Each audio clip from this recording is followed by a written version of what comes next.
കൊല്ലത്ത് താങ്കൾ പാർലമെൻറ്റ് തിരഞ്ഞെടുപ്പിൽ മത്സരിച്ചപ്പോൾ താങ്കൾക്കെതിരെ പ്രേമചന്ദ്രനാണ് സ്ഥാനാർത്ഥിയായിരുന്നത്. അദ്ദേഹത്തെ പരനാറി എന്നാണ് മുഖ്യമന്ത്രി വിശേഷിപ്പിച്ചത്. അത് വലിയ ചർച്ചയാവുകയും ഒരുപക്ഷെ തെരഞ്ഞെടുപ്പിനെ തന്നെ സ്വാധീനിക്കുന്ന തരത്തിൽ മാറുകയും ചെയ്തു. പാർട്ടി തന്നെ വിലയിരുത്തിയത് ആ പ്രയോഗം വേണ്ടായിരുന്നു എന്നുള്ള രീതിയിലാണ്. അപ്പോൾ ഇത്തരം പ്രയോഗങ്ങൾ അത് മുഖ്യമന്ത്രിയായാലും പ്രതിപക്ഷ നേതാവായാലും നടത്തുന്നത് നല്ലൊരു കാര്യമാണോ? രാഷ്ട്രീയം എന്ന് പറയുന്നത് ഒരു കച്ചവടമായി മാറുക, രാഷ്ട്രീയ പ്രവർത്തനത്തിൻ്റെ ഭാഗമായി അസത്യങ്ങൾ പ്രചരിപ്പിക്കുക, സത്യമാണെന്നുള്ള മട്ടിൽ ഇടതുപക്ഷ ജനാധിപത്യ മുന്നണിയുടെ ഭാഗമായി നിന്നിട്ട് പൊടുന്നനവേ ഒരു രാഷ്ട്രീയ കാരണങ്ങളുമില്ലാതെ ഒരു രാഷ്ട്രീയ കച്ചവടത്തിൻ്റെ ഭാഗമായി മുന്നണി മാറുക, അതിനെയാണ് ലോക്സഭാ തെരഞ്ഞെടുപ്പിൻ്റെ സമയത്ത് പിണറായി വിജയൻ തൻ്റേതായ ഭാഷയിൽ വിശേഷിപ്പിച്ചത്. അത് ഓരോരുത്തർക്കും ആ ഒരു പ്രവൃത്തിയെ വിമർശിക്കാൻ ഉപയോഗിക്കാൻ പറ്റിയ ഏറ്റവും തീക്ഷ്ണമായ കുറിക്കുകൊള്ളുന്ന ഒരു പ്രയോഗം എന്നുള്ള തരത്തിലാണ് ഉപയോഗിക്കുന്നത്. അത് ഓരോരുത്തരും അവരവരുടെ വിലയിരുത്തലനുസരിച്ചാണ്. ചിലർക്ക് ഇതൊരു രാഷ്ട്രീയ ആഭാസത്തരമാണെന്ന് പറയാം, ഇതൊരു രാഷ്ട്രീയ അശ്ലീലമാണ്. അപ്പോൾ താങ്കൾ ആ പ്രയോഗത്തെ അനുകൂലിക്കുന്നുണ്ടോ?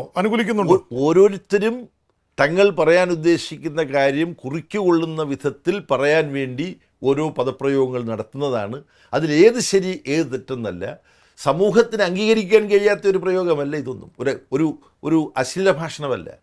പിണറായി വിജയൻ ഉത്തരവാദിത്വ ബോധത്തോടുകൂടി താൻ കാണുന്ന രാഷ്ട്രീയമായ ശരികേടിനെ, രാഷ്ട്രീയമായ തിന്മയെ കുറിക്കുകൊള്ളുന്ന വിധത്തിൽ വിമർശിക്കാൻ ഒരു പദം ഉപയോഗിച്ചു. അത് കഠിനമായി പോയി. അതിൻ്റെ വ്യാകരണം, നിഘണ്ടുവിൽ അതിൻ്റെ അർത്ഥം എന്താണ്, ഇതെല്ലാം ചർച്ച ചെയ്യപ്പെടുന്നുണ്ട്. മാധ്യമങ്ങൾ മാത്രമല്ല, അത് പ്രതിപക്ഷവും ഉന്നയിക്കുമ്പോഴാണ് ഇത് ചർച്ചയാവുന്നത്. മാധ്യമങ്ങളല്ല ഉയർത്തിക്കൊണ്ടുവരുന്നത്. അങ്ങനെ പറയുമ്പോൾ അതിനെതിരെ പ്രതിപക്ഷം ഉയർത്തിക്കൊണ്ടുവരുന്ന ആരോപണങ്ങളാണ് ഒരുപക്ഷെ ചർച്ചയാവുന്നത്. അത് ജനങ്ങളിൽ സ്വാധീനം. ഇപ്പോൾ പരനാറി പ്രയോഗം എന്തായാലും കൊല്ലത്തെ ഇലക്ഷനിൽ സ്വാധീനിച്ചു എന്നുള്ളത് പാർട്ടി തന്നെ വിലയിരുത്തിയതാണ്. അവിടെയാണ് ഞാൻ പറയുന്നത്, ഇത്തരത്തിലുള്ള ഓഡിറ്റ് പിണറായി വിജയൻ നടത്തുന്ന ചില പദപ്രയോഗങ്ങളെക്കുറിച്ച് മാത്രമേ ഉള്ളൂ.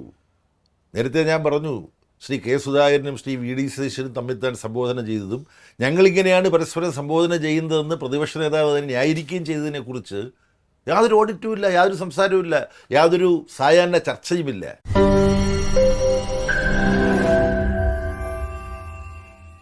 ലോകത്തെവിടെയായാലും ഏത് സമയത്തും 24 വാർത്തകളും ഓഗ്മെന്റഡ് റിയാലിറ്റി പാക്കേജുകളും എക്സ്പ്ലെയിനറുകളും വിശദമായി കാണാൻ ഞങ്ങളുടെ യൂട്യൂബ് ചാനൽ നിങ്ങൾക്ക് സബ്സ്ക്രൈബ് ചെയ്യാം.